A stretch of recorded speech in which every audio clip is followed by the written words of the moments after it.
எல்லாருக்கும் வணக்கம். Welcome to Dharsha's kitchen. இன்றைக்கி நம்ம சேனலில் மிக்ஸ்டு வெஜிடபிள் சாம்பார் ரெசிபி தாங்க பார்க்க போகிறோம்.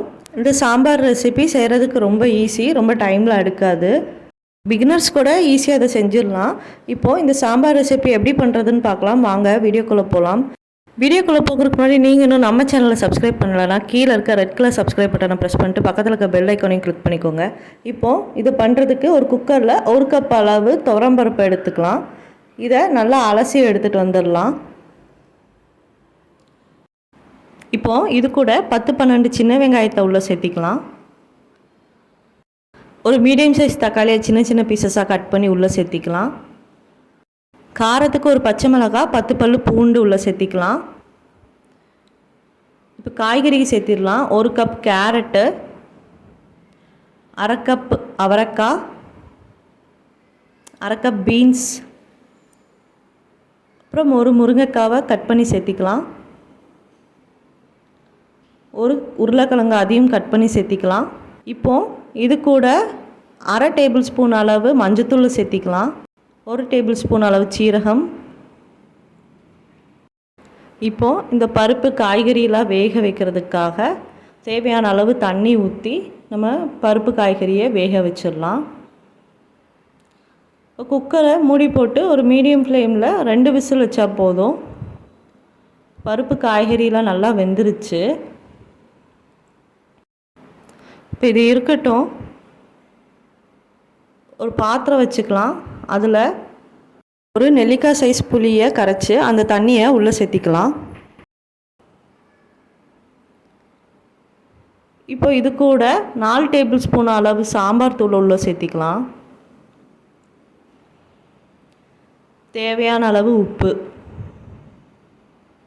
அப்புறம் காரத்துக்கு ஒரு 1/2 டேபிள் ஸ்பூன் அளவு மிளகாய்த்தூள் சேர்த்திக்கலாம். இப்போது இது எல்லாமே நல்லா மிக்ஸ் பண்ணி விட்டுட்டு இந்த மசாலாவோட பச்சை ஸ்மெல் போகிற வரைக்கும் இதை நம்ம நல்லா கொதிக்க விடலாம். இப்போ பாருங்கள், இந்த அளவுக்கு நல்லா கொதிச்சுட்டு இருக்க போகும்போது நம்ம வேக வச்சுருக்க பருப்பு காய்கறி எல்லாம் உள்ளே சேர்த்திக்கலாம். இப்போ இதையும் ஒரு டைம் நல்லா மிக்ஸ் பண்ணி விட்டுக்கலாம். இப்போது இது ஒரு டைம் நல்லா கொதித்த உடனே நம்ம ஸ்டவ் ஆஃப் பண்ணிடலாம். இப்போது நம்ம குழம்பு தாளிச்சிடலாம்.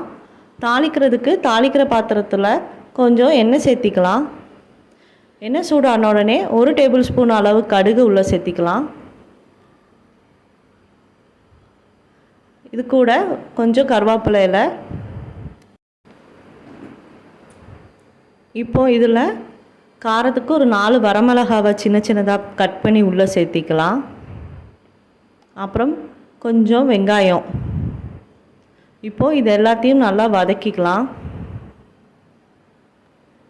வெங்காயம் வத்தல் எல்லாமே நல்லா பொன்னிறமாக வரைக்கும் வதக்கிக்கலாம். இப்போது இதை நம்ம குழம்புக்குள்ளே சேர்த்திக்கலாம். சாம்பாருக்கு தாளிக்கும் போது ஒன்று தேங்காய் எண்ணெய் இல்லைன்னா நெய்யில் தாளித்தோம்னா ரொம்ப மணமாக இருக்கும். இப்போது இது ஒரு டைம் நம்ம நல்லா மிக்ஸ் பண்ணி விட்டுக்கலாம்.